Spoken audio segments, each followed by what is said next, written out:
पाणी याच्यात मुरतं, पलीकडून एके त्याच्यात मुरतं, पुढं जा त्या खुटाणातलं पाणी त्याच्यात मुरतं, त्याच्या पुढं जा त्याच्यातलं पाणी त्याच्यात मुरतं. या 25 एकरमधलं पाणीच बाहेर निघत नाही. आता मी तुम्हाला दाखवा लागलोय 5 HP चा मोटर पंप लावून. आता पाहू आपण किती वेळ. थोडं थोडं मागे सारखा काका सुरू करा. हा 4x4 6 फूट खोल, 4x4 6 फूट खोल, 2 मीटर खोली. बस बस बस. तर बघा आता हे 4x4 आणि 6 फूट खोलीचा शोष खड्डा आहे. बस याच्यामध्ये मी 5 HP चा मोटर पंप लावलाय. या 5 HP च्या मोटर पंपचं कॅल्क्युलेशन सांगतो मी तुम्हाला. हा मिनिटाला 4000 लिटर पाणी बाहेर फेकायला आहे. मिनिटाला 4000 लिटर पाणी. आता पाऊस तर असा पडत नाही. असं पाणी येतं का खड्ड्यामध्ये पावसाचा?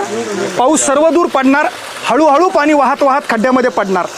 मी मुद्दाम तुम्हाला दाखवायला लागलोय की एक खड्डा किती पाणी मुरवतो याच्यावरून तुम्ही लक्षात घ्या की आज तुमच्या शेतातलं पाणी जे वाहून चाललंय. मी तर असं समजतो की पाणी ही आपली संपत्ती आहे. आज 4 महिन्यामध्ये तुमच्या सावरगावावर किंवा तुमच्या जामगावावर पडणारा पाऊस ही तुमची संपत्ती आहे. एक एक थेंब म्हणजे 100ची नोट आहे. आणि आज ती सगळी तुम्ही दुसऱ्या गावाला देऊन टाकायला लागली. खरं खोटं आहे? बरोबर आहे ना? बरोबर आहे ना? पहा तुम्ही आता हे. आता तुम्ही फक्त पाहत राहा की एका मिनिटाला 4000 लिटर पाणी खाली चाललेलं आहे. तुम्हाला मी कॅल्क्युलेशन सांगितलंय. हा 4x4 आणि 6 फुटाचा हाऊस जर केला तर याची कॅपॅसिटी 4000 लिटर पाणी शोषून घेण्याची, थांबवण्याची. हे दगडं भरलेत. दगडाच्या सांडीचं कॅल्क्युलेशन केलं तर 300 लिटर आहे. पण आता मोटर सुरू करून कम्प्लिटली 1 मिनिट होऊन गेलेला आहे, तरी पाणी खाली चालूच आहे. आता किती वेळ चालतं हे पाहत राहा तुम्ही फक्त. 4000 लिटर पाणी जातं. अरे जमिनीच्या पोटात चाललंय. वर जसं आभाळ आहे का तसं खाली आहे पाताळ. इतकं कोल्ड पडलं हे. तुमच्या सावरगावला तुमच्या आज्याच्या काळामध्ये 100 फुटावर बोरला पाणी लागायचं. आता 700 घ्या कोल्डचे. म्हणजे केवढी मोठी पोकळी आहे ही. ती भरायला लागणार किती वेळ आहे? हां हो ना, हो ना. त्याने थोडं थोडं वाढणार आहे ना. पण आता आमची इथं पाणी फाउंडेशनचे पण काम करणारे काही हे होते, ते पण सांगत होते. मी पण त्याच्यात काम केलेलं आहे. पण पाण्याची साठवणूक ही जमिनीच्या वर नाही आहे, पाण्याची साठवणूक जमिनीच्या खाली आहे. मी तर याला नेहमी सांगतो की तुमची FD आहे. 4 महिन्याच्या पावसाला या पद्धतीनं तुम्ही तुमच्या वावरामध्ये आणि तुमच्या गावामध्ये नेऊन साठवून द्या. बस जसं आपल्याकडे जास्त पैसे झाल्यावर आपण बँकेत FD करतो आणि मग काम पडलं की ती FD मोडीतो, तसं हिवाळ्यात आणि उन्हाळ्यात ही FD तुम्हाला कामी येईल. 2.5वा मिनिट चालू आहे आता. 2.5वा मिनिट पाणी चालूच आहे आणखी.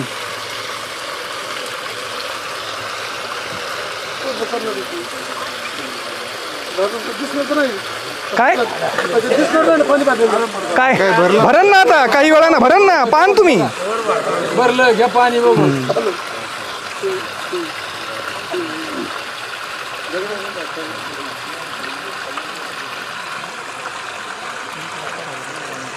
समजा आता आपल्याला वाटतं की हे भरलं, कारण एवढ्या फोर्सफुली चाललेलं आहे ना पाणी.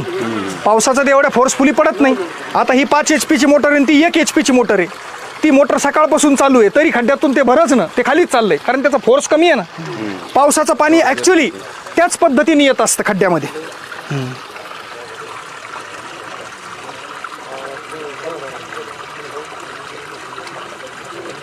15 दिवसामध्ये किती वेळ भरलं गड्डा? रोजच आहे. रोज कोणी आले की त्यांना हे दाखवी नाही. रोज आहे. हां हां. आता पाहता खरं तुम्हीच पहा आता.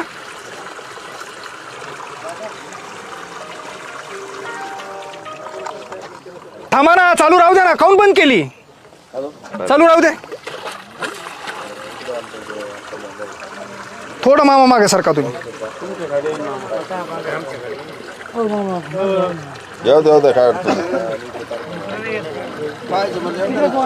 आता जवळपास तुम्हाला मी सांगतो 5 मिनिट मोटर चालली आहे. 5 मिनिट म्हणजे 20,000 लिटर पाणी जमिनीत गेलंय आतापर्यंत. 20,000. आणि आता आपल्याला असं वाटायला की त्याची कॅपॅसिटी संपली ना, आता हे भरलं. बरोबर आहे?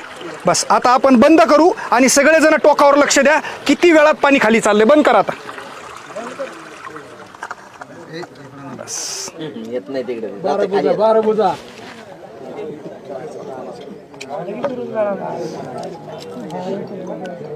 तुम्ही फक्त कॉर्नरला लक्ष देत चला.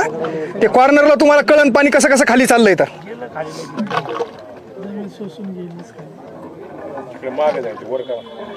नाही नाही नाही त्याला काय होत नाही, राहू दे.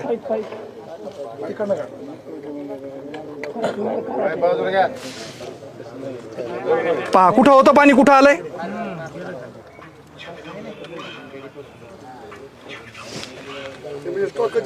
हा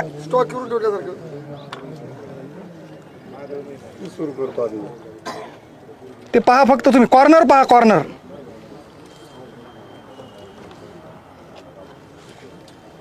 बाबा सगळ्यात जवळ बसलेले, बाबाला विचार.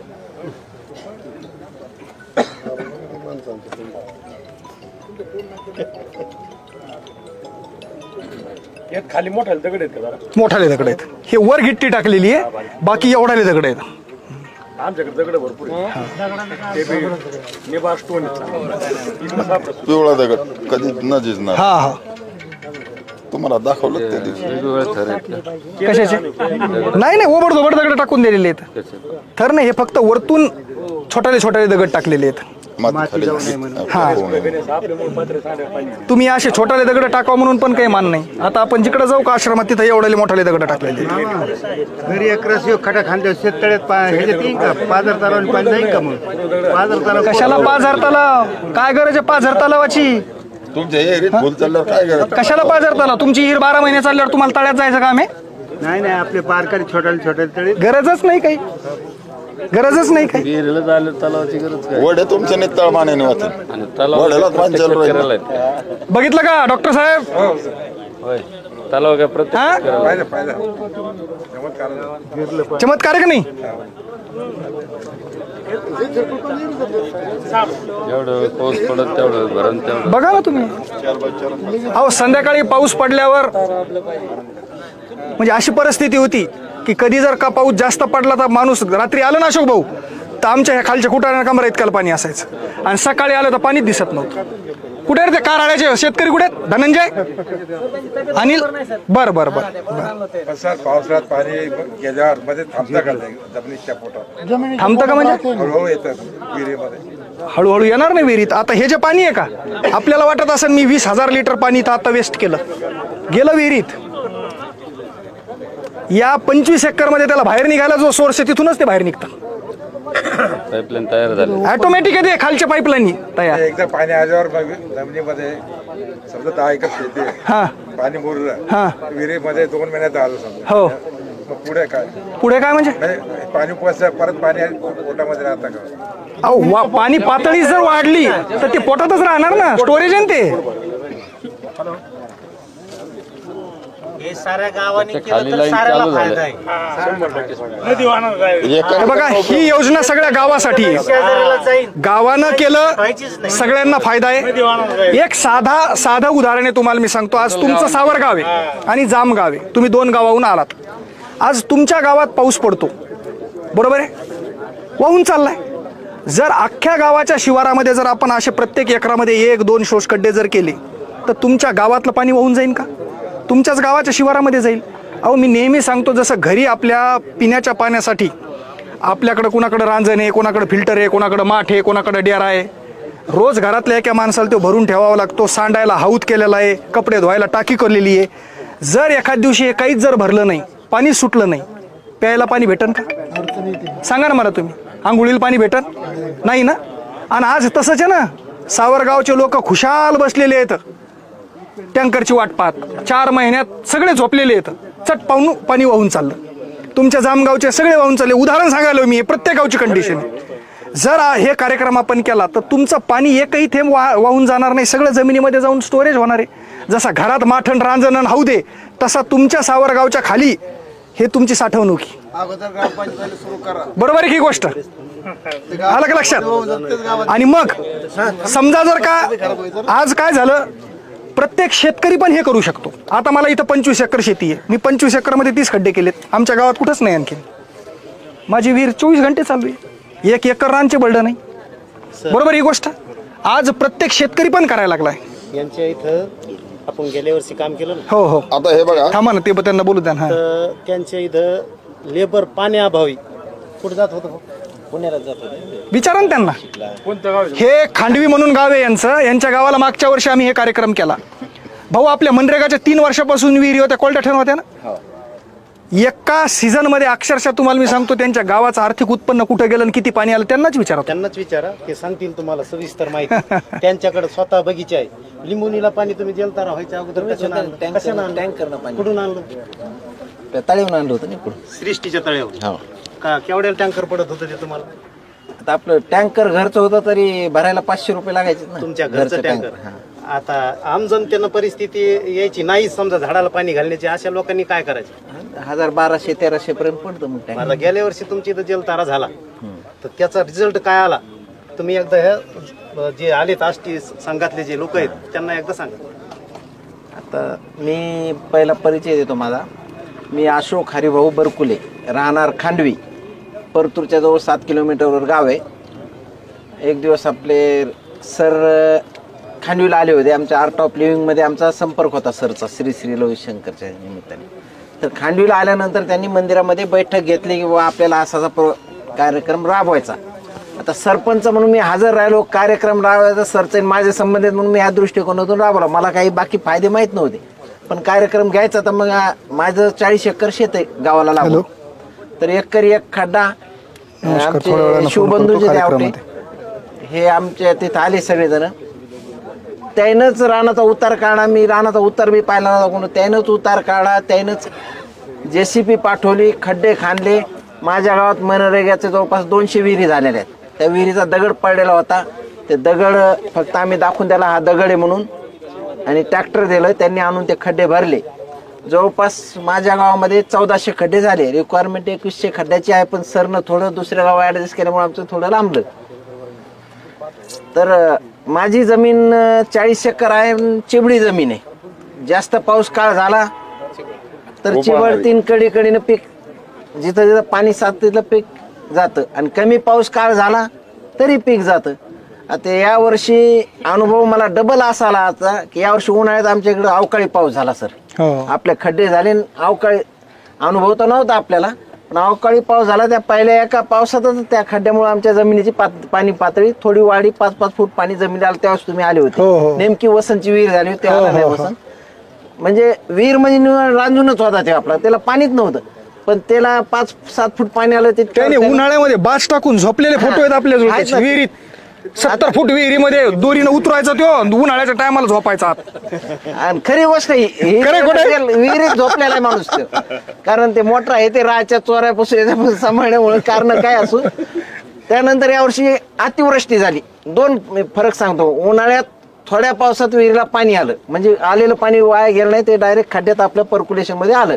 आणि यावर्षी अतिवृष्टी झाली सर पुन्हा. आता जे अति पाणी झालं तर माझं रान चिबडत होतं. चिबडत मला 2-2 महिने रानात जाताच येत नव्हतं.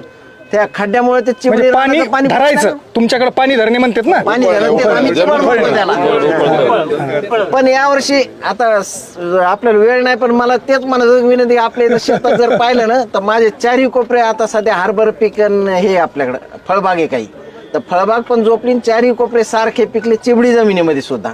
म्हणजे याचा फायदा एक झाला, कमी पाऊस काळात पाणी वाया जात नाही जमिनी जाताना. अति जरी झाला तरी जमीन खराब न होता ते पाणी ऑब्झर्व करून, म्हणजे दुहेरी फायदा आपल्या गावाचा झालेला आहे. तर एक तर खर्च नाही आणि दुसरी गोष्ट राजकारण नाही.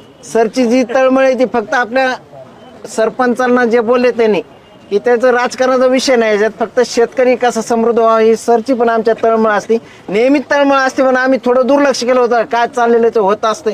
पण ज्यावेळेस त्यांनी, आता त्यांचं आमचं नातं मित्राचं आधीपासून आहे, पण ज्यावेळेस मला खड्ड्याचा परिणाम झाला त्याच्यामुळे माझं त्यांच्याशी थोडं वेगळं नातं तयार झालं, पुन्हा एक सामाजिक नातं असं म्हणायला हरकत नाही. बाळू भाऊ कुठे आहेत? बाळू भाऊ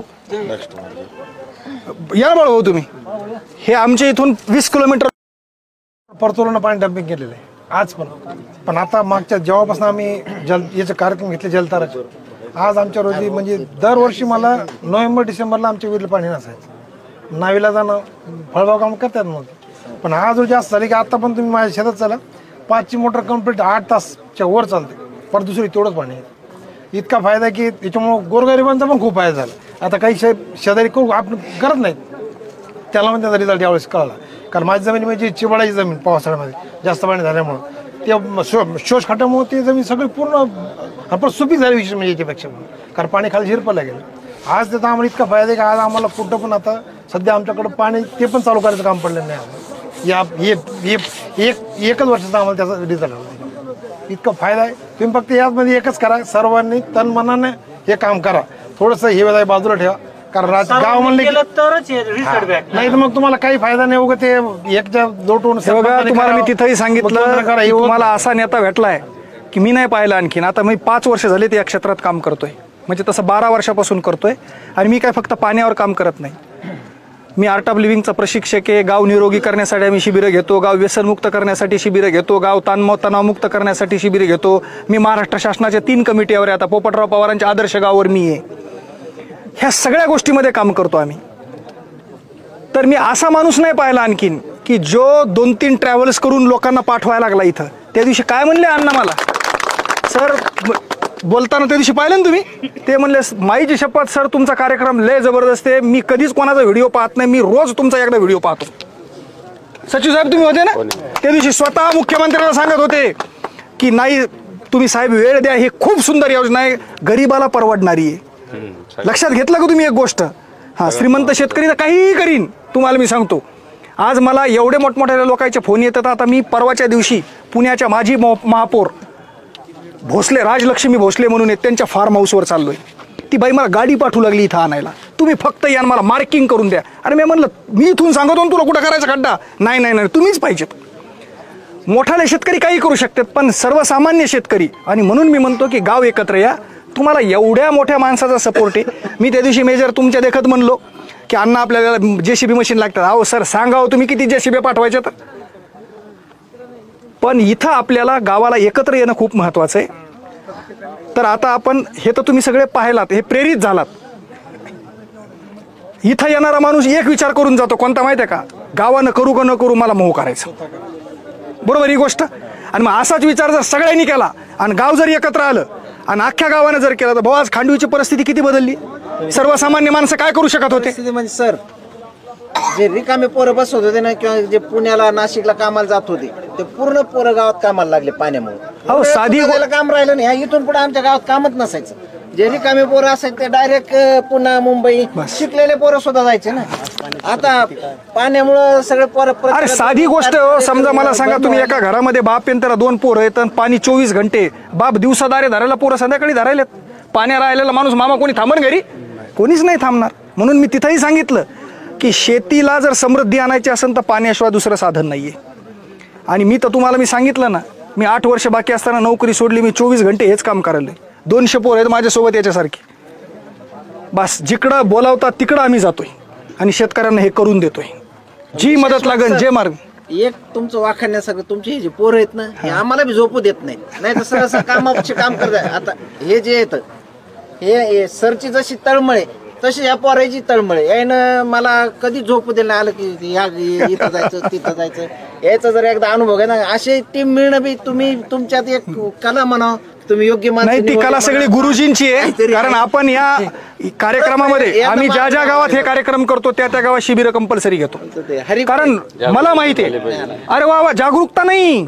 समजा तुमच्या गावाला उद्या पाणीदार केलं आणि तुम्हाला आर्थिक उत्पन्न वाढलं आणि खिशात बंडला आले तर तुम्ही सर ढाब्यावरच पळतात ना. पैसे खर्चायचे एकच साधन आहे ढाबा, खरं घे. आणि मग काय कामाचं आहे ते मला सांगा ना तुम्ही. त्याला संस्काराची गरज असणं, जोड असणं खूप महत्वाचं आहे. म्हणून आध्यात्मिकता, बाकी सगळ्या गोष्टी एक सांगायला लागलो मी तुम्हाला त्याच्यातली गोष्ट. म्हणून हे पण कामं खूप महत्त्वाची आहेत. तर असा नेता तुम्हाला भेटलेला आहे की ज्याने म्हणजे धडपड आज त्यांना काम असल्यामुळं समजा ते येतील न येतील, ते कधी उद्या येऊन पाहून जाऊ शकतात, परवा येऊन पाहून जाऊ शकतात. पण आता इथं पाहिलंय तुम्ही, हा विचार घेऊन जा.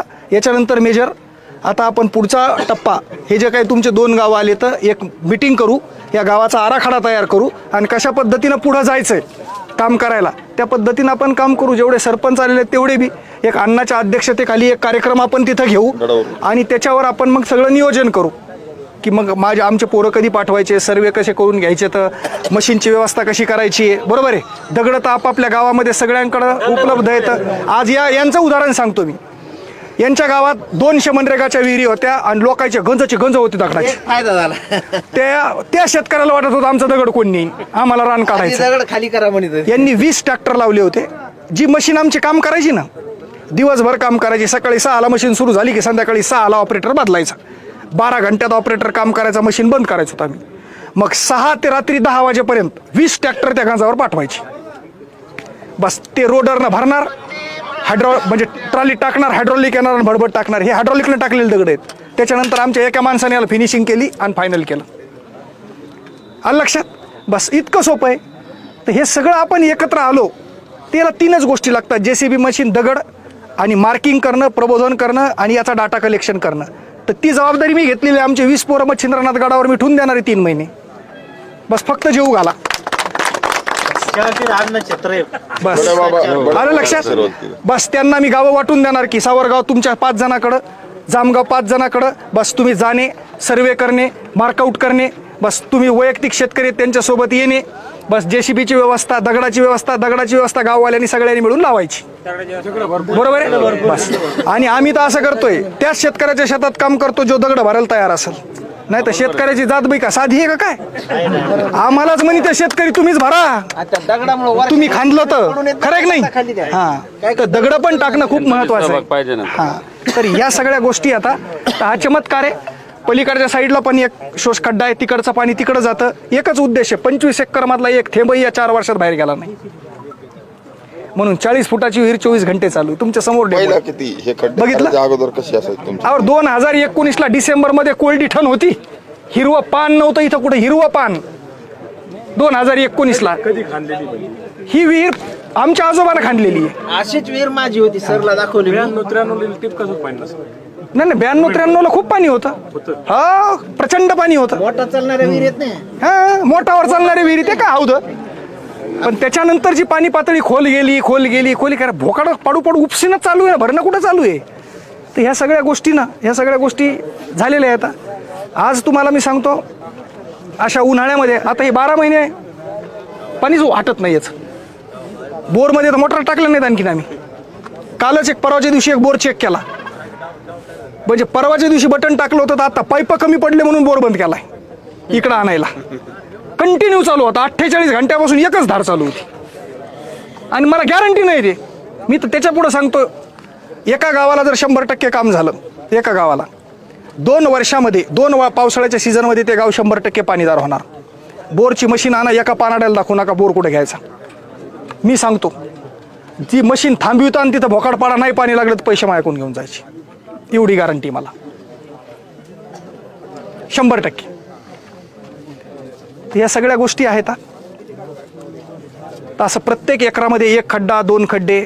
आता परत तुम्हाला 2-3 टेक्निकल गोष्टी सांगतो की 4x4 आणि 6 फुटाचं मेजरमेंटच का.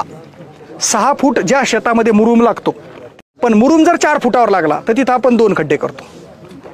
काळी माती असेल तर 6x6 आणि 10 फूट खोलीचा खड्डा करतो, त्याला दगडानं भरतो. असे वेगवेगळ्या पोतावर वेगवेगळ्या पॅटर्ननं आपण हे काम करतो. आता तुमच्या सावरगावच्या भागामध्ये काही ठिकाणी 2.5 फुटावर मुरुम लागतो, बरोबर आहे? हां, काही ठिकाणी 5-5, 6-6 फुटापर्यंत मुरुम लागतो, बरोबर आहे ना?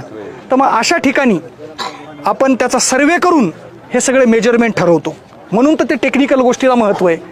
नाही तर हे का गुत्तेदाराचं काम आहे काय, पाडा भोकाडून टाका दगड, पाडा भोकाडून टाका दगड, असं नाही आहे. जमिनीचं सगळं सर्वे करून कुठं कशा पद्धतीनं सगळं. काही लोक म्हणतात सर डोंगरामध्ये सक्सेस होतं का, अति सक्सेस होतं. आम्ही सह्याद्रीच्या पठारावर म्हणजे तुमच्या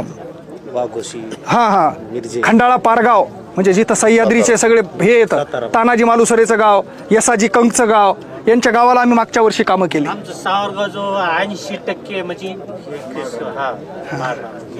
पाहिलं ना मी त्या दिवशी, येऊन गेलो ना मी. सगळी मुरमाड जमीन आहे तुमची, पूर्ण मुरमाड. सर बघा 10 वर्षापूर्वी काम केलंय माझं बघ माझ्या शेतात, आणि सगळ्या मी समजून सांगतो कोणीच ऐकत नाही. माझ्या वेगळी पाणी आहे ना, जाऊ दे ना, कशाला समजून सांगायला कोणाला, नाही सांगायचं. आता माझं नवीन घरापाशी बोर घेतलेला आहे मी. आज जनावर पाणी प्यायसाठी घेतला. सावरगावची कंडिशन सांगतो. पहिलं 2 टाक्या 200-200 लिटरचं पाणी निघायचं. मग ते नंतर विहीर झाली, ते पाणी यायचं. पण मागच्या वर्षी एक त्या घराचं पाणी मारायसाठी खड्डे घेतलं होतं, प्लॅस्टिक नाही टाकलं त्याच्यात, फक्त खड्ड्यात पाणी, दगड बिगडं काय भरलेलं नाही. आणि साहेबाचा व्हिडिओ मी श्रीनगरला बघायचो ड्युटी ऑफ झाल्यानंतर. मग म्हणलं आता गणपत इथं आहे समोर, आज त्या बोरला 200 फूट आहे. तलावाची लेवल आहे खाली, त्याच्यापेक्षा बोर लय वर आहे. 210 फूट बोर घेतलेला आहे आणि 180 फुटच मोटर आहे. आज त्याला 12 ते 15 टिपाडं पाणी निघते आजची कंडिशन. पहिलं 2च्या पुढे जातच नव्हतं. आणि मागच्या वर्षी व्हिडिओ तर तुम्ही सगळ्यांनी पाहिलेले असतील ना? पाहिले ना? सावरगावची कंडिशन हे दीपक बुनगे येतं, यांचं चॅनल आहे आपली शेती आपली प्रयोगशाळा. यांचा नंबर, साहेबाचा नंबर घेण्यासाठी यांच्या मागं पडलो मी बरेच वेळा. साहेब प्रोग्राम मध्ये नंतर कॉल करा. आज इथे सर साहेबाचीच आपल्याला फोन यायला लागले. साहेब आपल्याला एवढं देऊ राहिले. माझा उद्देश तुम्हाला मी सांगतो काय माहितीये का, शेतकरी लय झोपलेला आहे हो. आपलं एक मानसिकता आहे, शासनाच्या योजना येत्यानं आमचं गाव पाणीदार करत्यान. लय मोठे गतिरोधक बघा, तुम्हाला माहिती आहे सगळ्याला. बरोबर आहे का अशोक भाऊ? बस आपलं करून घ्या. आणि आज जलतारानं सगळ्यांना विश्वास दिलाय की आपण आपलं करू शकतो. फक्त याच्यात एक इम्पॉर्टंट गोष्ट आहे. समजा माझी एक पठाराची पडीक जमीन आहे आणि तिथं दुसऱ्याच्या अर्धंभाऊची विहीर आहे, बद्रीची विहीर आहे. आणि मग जर मी वर खड्डे केले तर मग खाली विहीरच नाही ना. मग मी खड्डे करून काय फायदा आहे? ते फायदा अर्धंभाऊला बद्रीला होईल ना. हा आपल्या काय एकच सांगतो, गाव पाणीदार करायचं हा उद्देश डोळ्यासमोर ठेवायचा. पाणी कुठं जाणे बरोबर आहे का? लक्षात आलं का? राजकारण हे सगळ्या गोष्टी बाजूला ठेवायच्या. 2 वर्ष सावरगाव पाणी पुढे जाऊ आपण.